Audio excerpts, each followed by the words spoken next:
வாழ்க வையகம், வாழ்க வளமுடன்.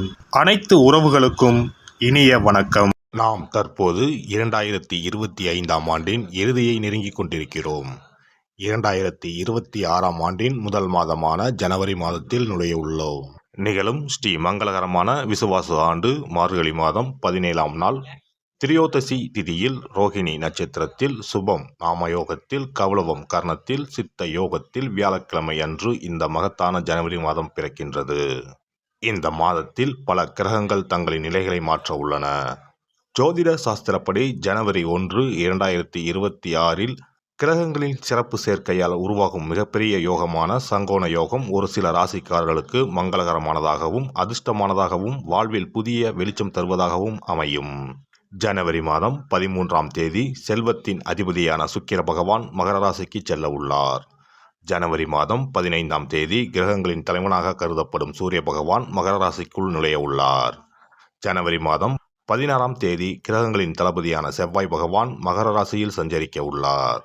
இம்மாதம் அதாவது ஜனவரி 17ஆம் தேதி புதன் பகவானும் ஜனவரி 18ஆம் தேதி சந்திர பகவானும் மகர ராசிக்கு செல்ல உள்ளனர். இவ்வாறு ஜனவரி மாதத்தில் கிரகங்கள் தங்களின் ராசியை மாற்றுவதால் அதன் தாக்கம் அனைத்து ராசிக்காரர்களின் வாழ்க்கையிலும் காணப்படும். குறிப்பாக சில ராசிக்காரர்களுக்கு அதிர்ஷ்டம் பிரகாசிக்கப் போகிறது.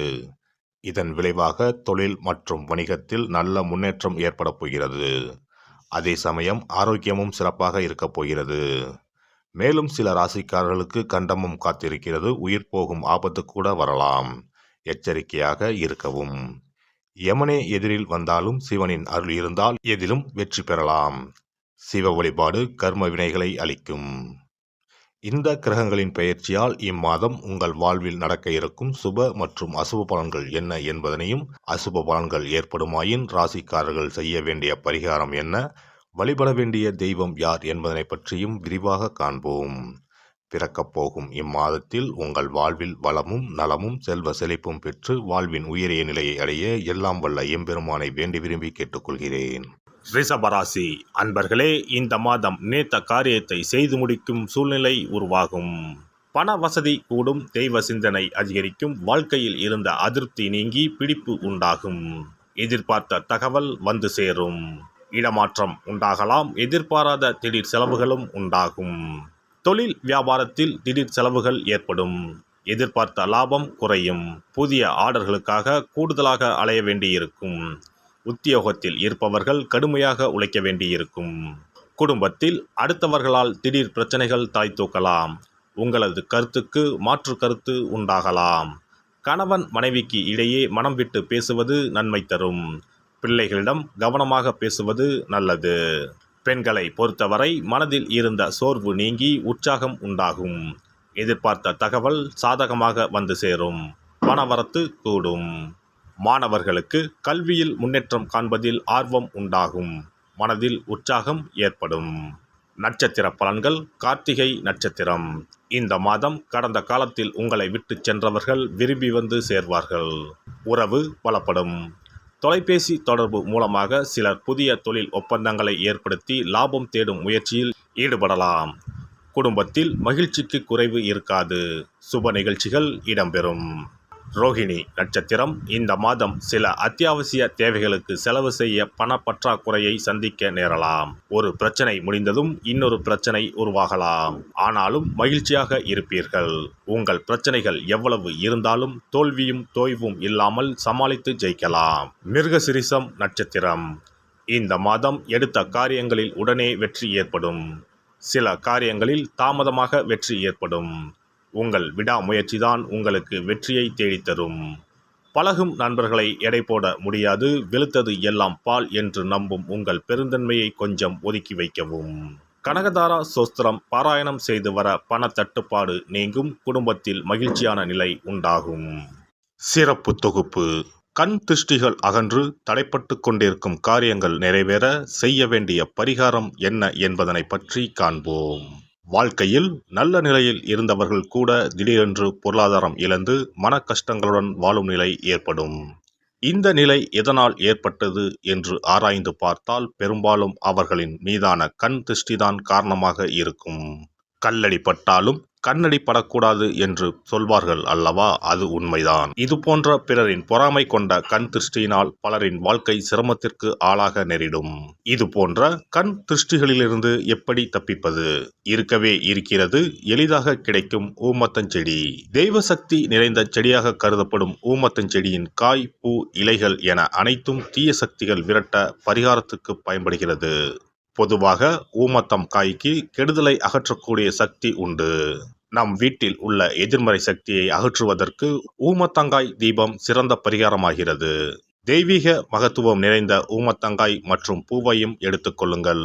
வீட்டுக்கு அருகில் இல்லை என்றால் நாட்டு மருந்து கடைகளில் கிடைக்கும். இந்த 2 பொருட்களையும் மஞ்சள் தண்ணீரை கொண்டு நன்றாக கழுவி விடுங்கள்.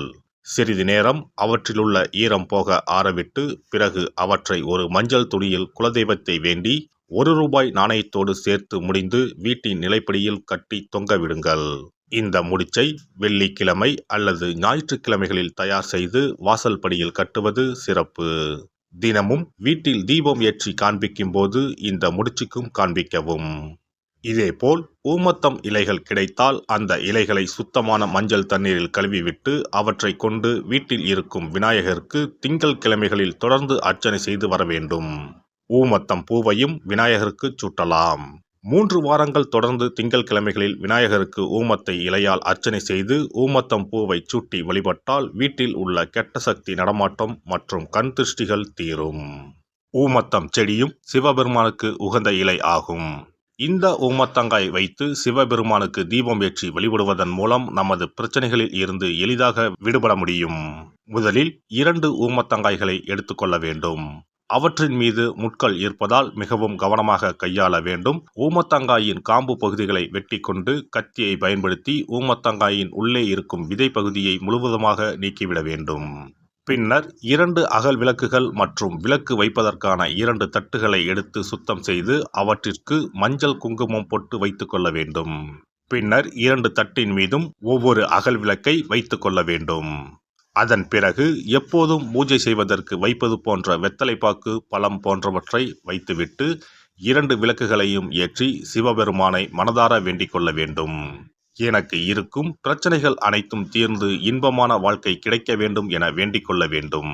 இந்த பூஜையை வெள்ளிக்கிழமை அன்று தொடங்கினால் தொடர்ந்து 9 வெள்ளிக்கிழமைகள் செய்ய வேண்டும். ஊமத்தங்காயின் மீது எவ்வாறு முட்கள் இருக்கிறதோ அதுபோல நமது வாழ்க்கையில் இருக்கும் முட்கள் போன்ற பிரச்சனைகளை அவை தீர்த்து வைக்கின்றன.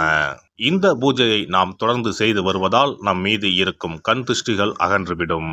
தீராத துயரங்கள் தீர்ந்துவிடும். பணம், நகை நம்மிடம் பெருகி வரும்.